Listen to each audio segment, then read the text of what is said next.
함께 자리에 일어나셔서 하나님 말씀 함께 보도록 하겠습니다. 하나님 말씀은 골로새서 2장 6절에서 7절까지 말씀입니다. 골로새서 2장 6절에서 7절까지 말씀, 제가 가지고 있는 성경은 신약성경 325페이지에 있습니다. 골로새서 2장 6절에서 7절까지 말씀, 짧은 구절이기 때문에 모두가 다 한 목소리로 함께 봉독합니다. 시작. 그러므로 너희가 그리스도 예수를 주로 받았으니 그 안에서 행하되 그 안에 뿌리를 박으며 세움을 받아 교훈을 받은 대로 믿음에 굳게 서서 감사함을 넘치게 하라. 아멘.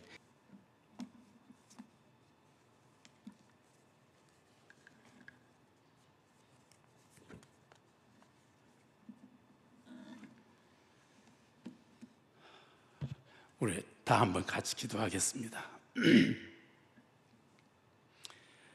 아버지 하나님, 우리를 오늘 이 거룩한 주일 우리들에게 예배드릴 수 있는 기회를 주시고, 우리들이 이른 아침부터 입을 모아 주님 앞에 찬양하며 하나님의 말씀을 받을 수 있도록 인도해 주심을 감사합니다. 하나님의 말씀을 듣고 싶어도 듣지 못하고 찬송을 부르고 싶어도 부르지 못하는 북한의 동포들을 우리 주님 기억하여 주옵시고, 그 성도들 어서 속히 그곳에서 해방될 수 있도록 우리 주님 은혜 내려주시기를 기도합니다. 우리에게 주신 이 은혜, 이 행복 오늘 잘 감당케 하여 주옵소서. 예수님 이름으로 기도합니다. 아멘. 오랜만에 강단에 선 것 같습니다. 아마 여러분들 중에는 저 사람이 우리 교회 목사였던가 생각하는 분도 혹시 있을지 모르겠습니다. 저 집사람이 세상을 떠난 지 벌써 5년이 다 되어 갑니다만, 그동안 제가 무력감에 붙잡혀서 용기도 잃고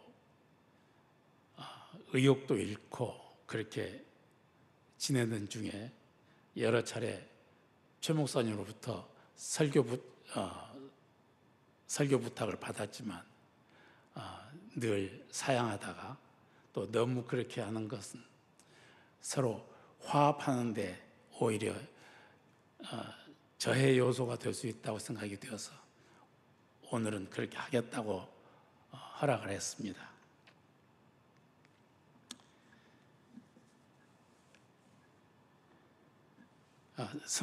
성경에는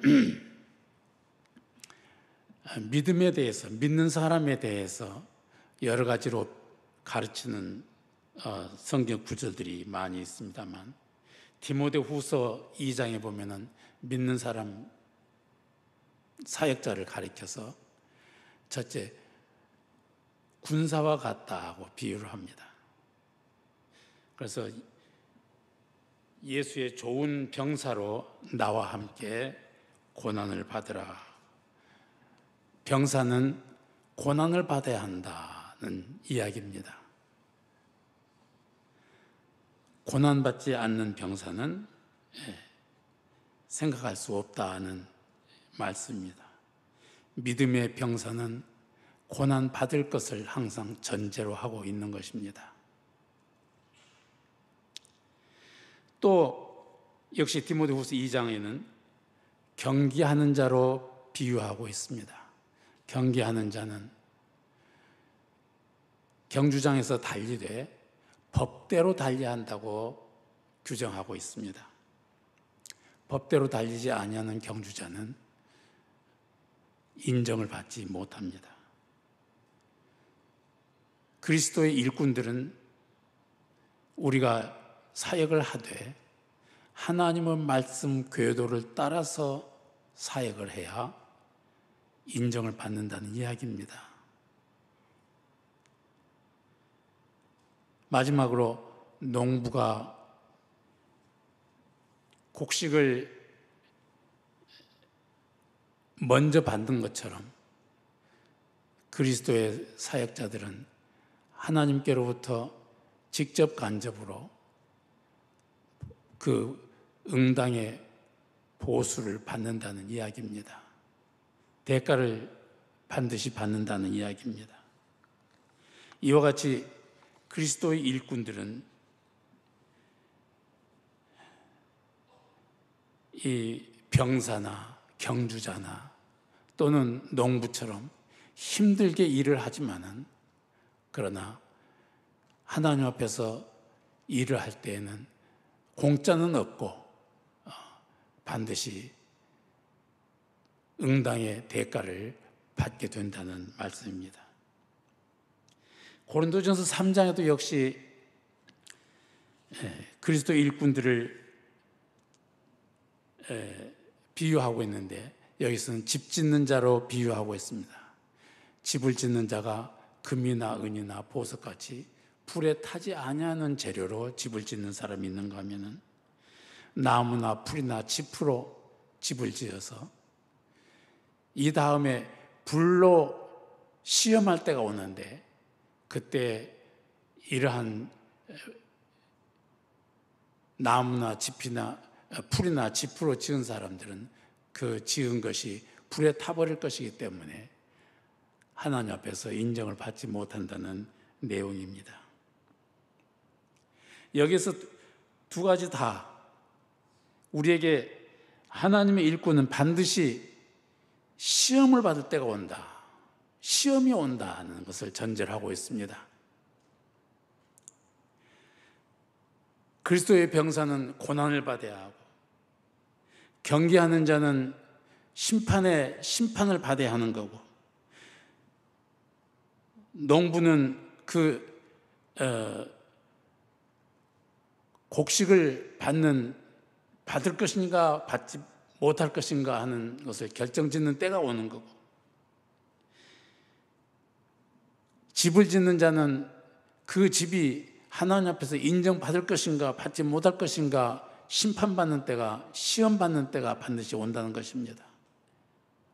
여러분들 주님 앞에서 주님 섬기는 일을 하지만은 우리들에게는 반드시 한 번은 언젠가 우리의 사역이 시험받을 때가 오는데, 그때에 대비해서 우리들은 미리서 인정받는 자로 사역을 해 나가야 한다는 말씀일 것입니다. 13세기의 천주교 교황 이노센트는 역대 교황 중에 가장 권력이 막강한 교황이었습니다. 그래서 그는 로마 제국의 황제를 능가하는 그런 권세를 가지고 황제를 굴복시키면서 휘하에 두고 살아가던 교황이었습니다. 그 당시에 타모스 아퀴나스라고 하는 철학자가 있었는데, 그는 천주교 교리를 체계화시킨 유명한 천주교의 신학자이기도 합니다. 이 두 사람이서 어느 날 교황청 발코니에 함께 서게 되었습니다. 그때 마침 교황청으로 들어오는 수레들을 보게 됩니다. 그 수레는 로마 제국 각처로부터 모아들인 금화를 실은 수레들이었습니다. 줄지어 들어오는 금화를 만재한 수레가 들어오는 것을 바라본 교황은 만족의 웃음을 웃으면서 이렇게 이야기합니다. 베드로가 이야기했던 것처럼 이제 내게 은과 금은 없으나 라고 말하던 시대는 지나갔습니다. 그때 그 말을 듣고 있던 토마스 아퀴나스가 이렇게 대응합니다. 옳습니다. 그런데 이제는 내게 있는 것으로 네게 주노니 나사렛 예수 그리스도의 이름으로 일어나 걸으라 하고 말할 수 있던 시대도 역시 지나가 버렸습니다.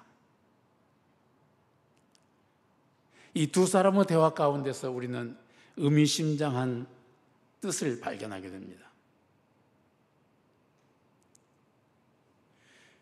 교회 안에 황금이 주인이 될 때, 성도들의 생활 가운데서 황금이 주인이 될 때,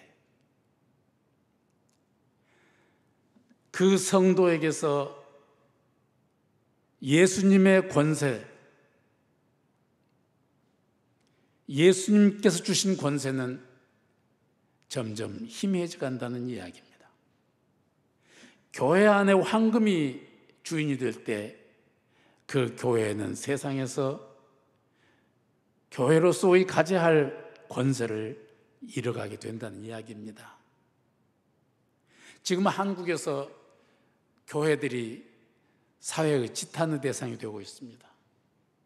많은 사람들이 교회를 원망하고 교회를 손가락질합니다. 왜 그렇게 되었을까요? 어떤 목사님들은 자기 교회에 장관이 몇 명이 나오고 출석하고 있고 자기 교회에 국회의원들이 몇 명이 출석하고 있다고 은근히 자랑하는 분들을 종종 보게 됩니다. 자기 교회 건물이 매우 아름답고 크다는 것을 자랑하는 분들도 들어보게 됩니다.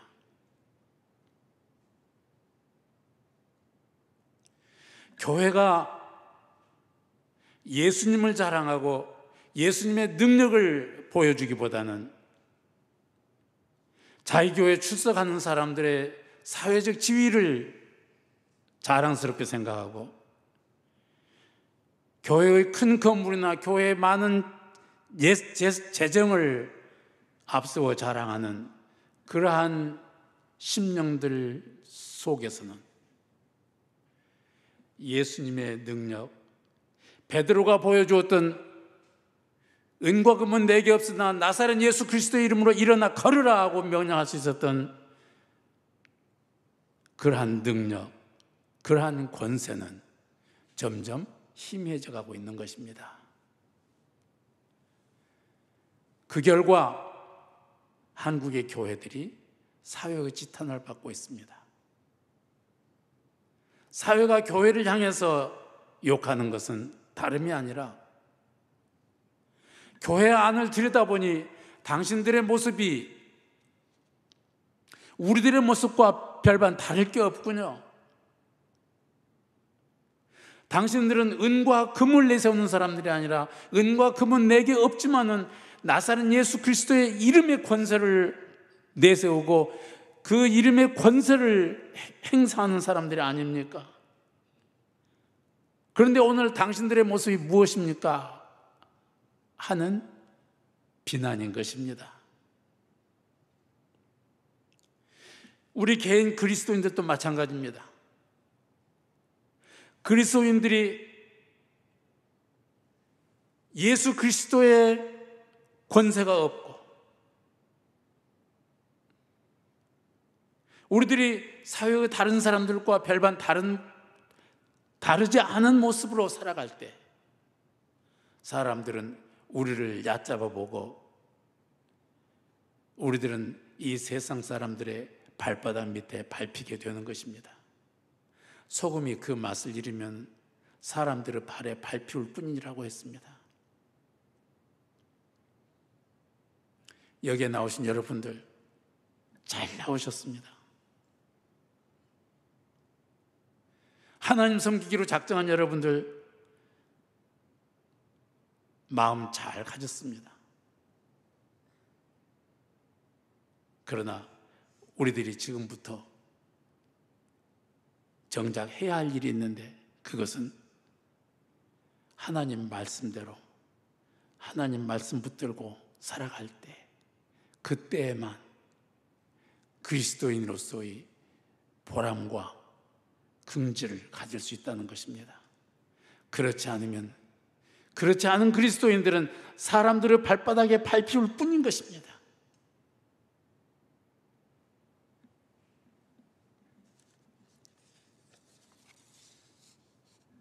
오늘 본문 소개를 합니다.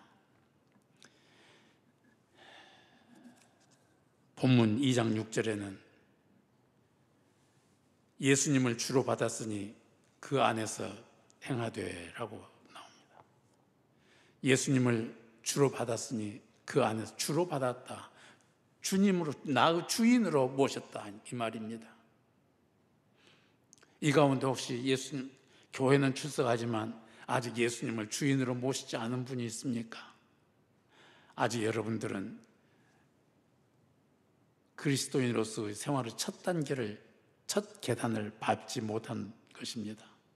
속히 예수님을 나의 주인으로, 내 생활의 주인, 내 소유의 주인, 내 생명의 주인으로 여러분들이 모셔드려야 이제 신앙의 첫 계단을 올라선 것입니다.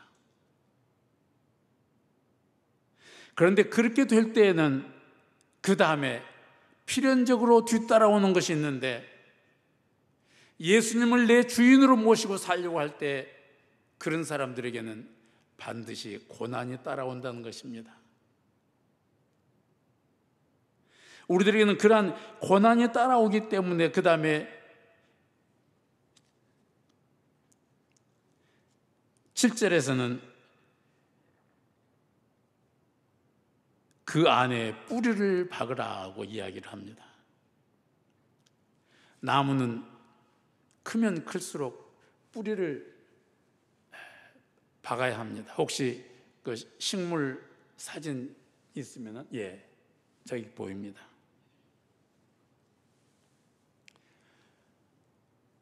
나무는 클수록 뿌리가 깊습니다.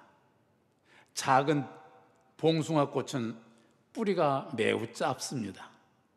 해바라기는 1년 초이긴 하지만은 좀 키가 크니까 뿌리가 조금 더 깁니다. 느티나무는 나무가 크니까 뿌리가 아주 깊이 그리고 넓게 퍼져 있습니다.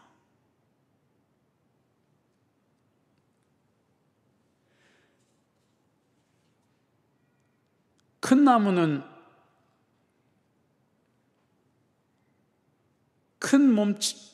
그 몸통을 유지하기 위해서 저렇게 큰 뿌리가 필요하기 때문에 뿌리를 깊이 박으라고 이야기를 하고 있습니다.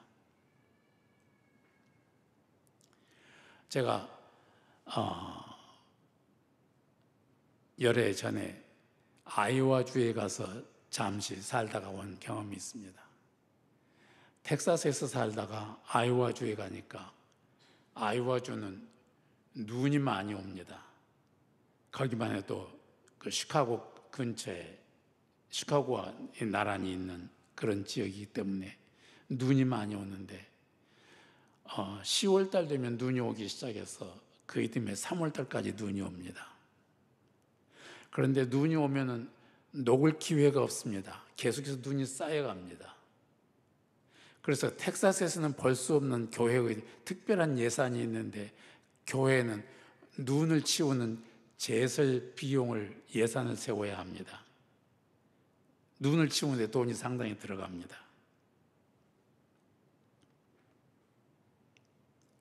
그런데 봄이 되면 이제 눈이 녹기 시작하는데, 눈이 녹자마자 그 다음에 바람이 굉장히 심하게 불어옵니다. 마치 토네이도 바람처럼 바람이 그렇게 많이 불어옵니다. 그때 제가 있던 교회 주변에 아주 큰 거목들이 여러 그루가 있었는데, 그 큰 나무들이 바람을 맞으면 그 바람 소리가, 그 바람에 흔들리는 나무 모습이 마치 금방 다 송두리째 넘어질 것 같은 그런 위세로 바람이 불어옵니다. 그래서 제가 옆에 있던 장로님께 이 바람이 아주 심하군요 그랬더니 그 장로님 말씀이, 여기선 저렇게 바람이 많이 불어야 한답니다. 그래야 나무가 겨울 내내 꽁꽁 얼었다가 저 바람에 흔들리면서 그 나무와 나무 껍질 사이로 사이에 틈이 생겨서 물과 양분을 빨아올리고, 그래서 나무가 더 튼튼하게 자랄 수가 있게 된답니다 하고 설명을 해 주었습니다. 1년생 풀은 굳이 그런 바람을 맞지 않아도 되겠지만, 큰 나무, 건축에 요긴하게 쓰일 수 있는 나무, 사람들에게 여러 가지 용도로 유용하게 쓰일 수 있는 그런 나무들은 그렇게 심한 추위에도 견뎌내야 하고, 심한 바람에도 견뎌내야 하고,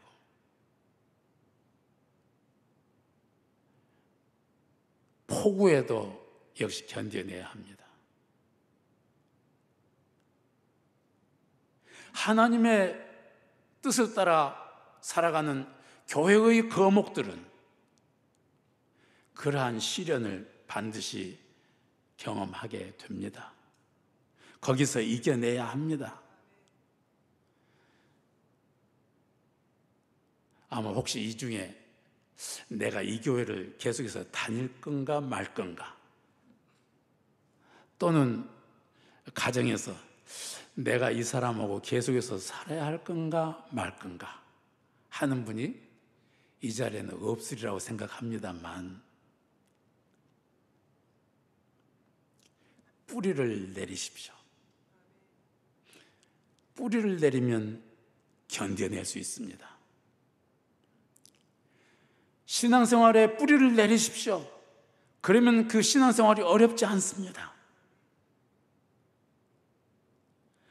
가정에서도 뿌리를 내리십시오.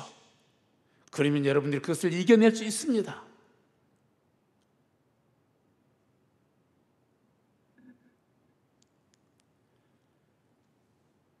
뿌리를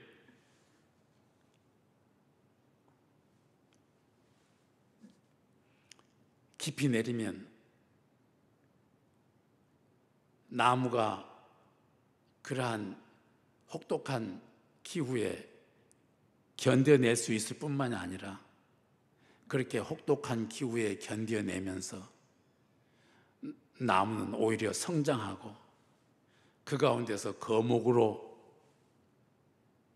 자라서 쓰임받게 되고, 그리고 그렇게 바람에 시달리는 것이 오히려 영양분을, 물을 많이 빨아 올릴 수 있는 기회가 되는 것입니다.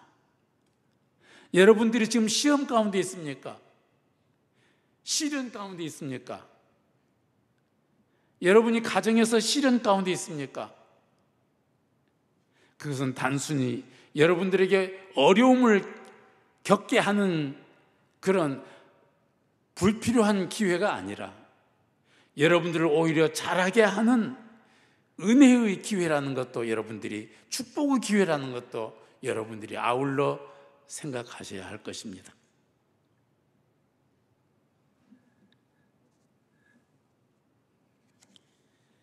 여러분들이 직면한 시련은 여러분만 당하는 그런 절망적인 상황이 아닙니다. 사람들이 자기가 당한 어려움은 매우 커 보입니다. 저도 이 나이까지 살아오면서 많은 시련을 겪었습니다. 그때마다 내가 당하는 시련이 가장 큰 것 같았습니다.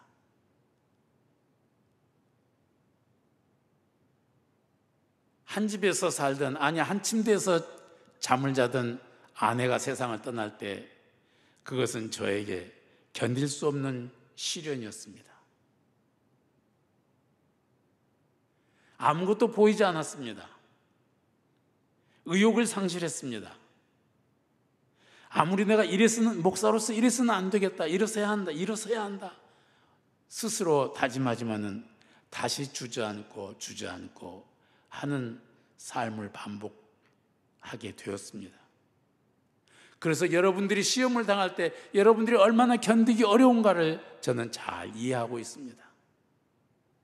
여러분들도 가정에서 자녀로 인해서 때로는 부부간의 갈등으로 인해서, 고부간의 갈등으로 인해서, 경제적인 문제로 인해서, 사회적인 신분으로 인해서 여러 가지 시련을 겪고 있는 줄로 믿습니다.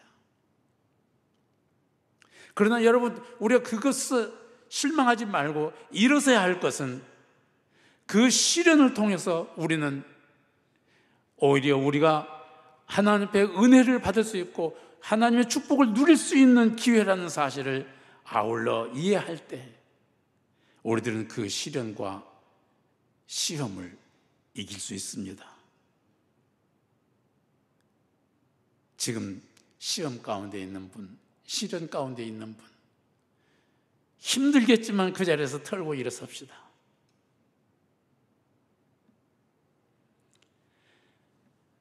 제가 여러 사진들을 보내드렸는데, 그 지중해 바닷가에서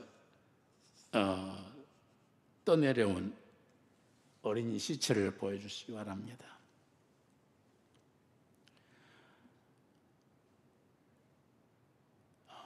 지금 시리아에서는 아이시스의 횡포가 너무 심해서 거기에 견디지 못한 난민들이 유럽으로 가기 위해서 지중해를 건너느라고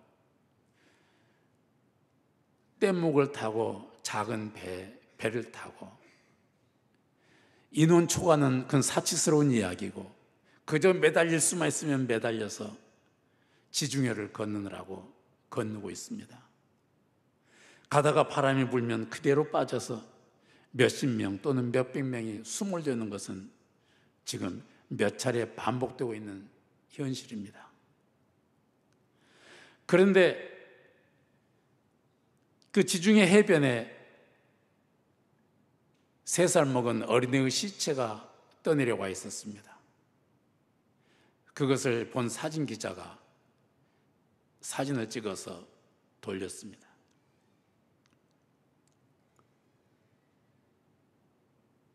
그래서 유럽의 여러 나라들이 이제 각 나라가 우리 분담해서 좀 이 난민들을 받아들이자고 결정을 해서 일부 그렇게 받아들이고 있습니다만, 그러나 땅에 놓기도 아깝고 눈에 담아도 아까울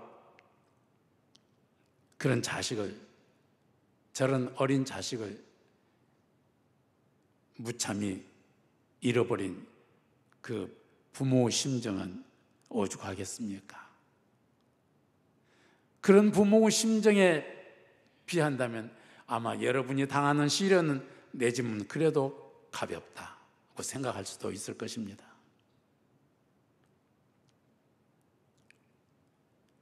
제가 얼마 전부터 미랄 선교단에 나가서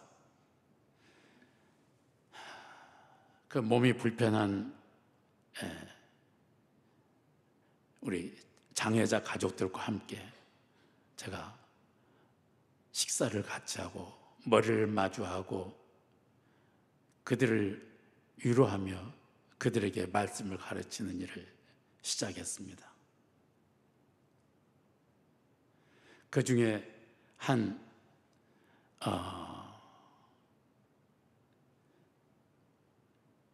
여자아이로부터 이런 말을 들었습니다. 제가 아이라고 표현하지만 아이는 저에게 아이지, 나이 많은 저에게 아이지, 지금 다 25세 전후의 그런 젊은 청년들입니다. 그 처녀도 24살입니다. 그런데 집의 사정을 이야기를 들어보니까 중학교 때 자기가 학교에서 성적이 떨어져서 병원에 가서 진찰을 받아보니까 자폐아 진단이 나왔습니다. 그때부터 점점 몸이 쇠약해져 가는데 의사의 이야기인즉 손끝, 발끝으로부터 점점 근육이 굳어지는데 심장을 향해서 굳어지는 그 근육 때문에 아마 20세 전후에서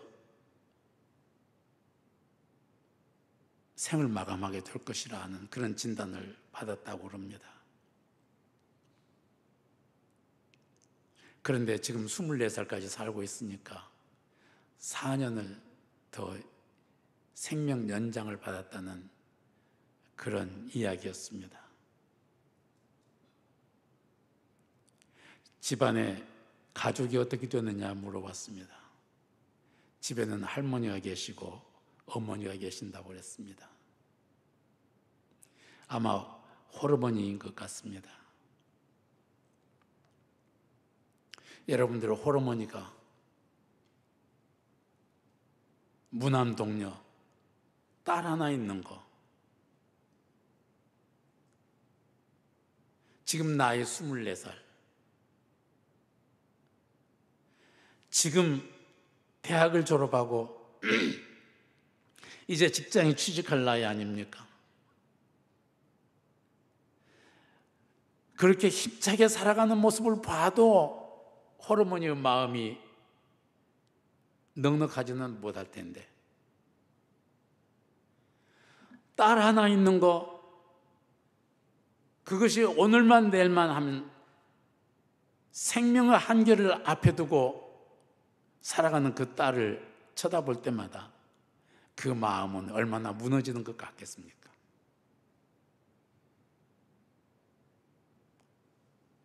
그것은 바로 여러분이 지금 당하고 있는 시험이 여러분만 당하는 절망적인 상황이 아니라는 것을 저는 지금 이야기하고 싶은 것입니다.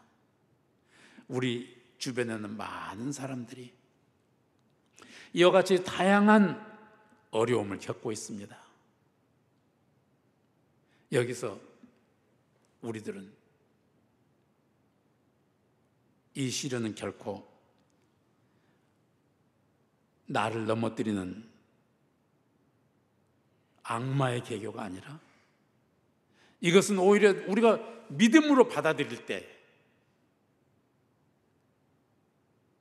이 시련은 오히려 나에게 영양분을 공급하고 나에게 생명수를 공급하는 은혜의 기회요, 축복의 기회라는 것을 여러분은 생각하시기 바랍니다.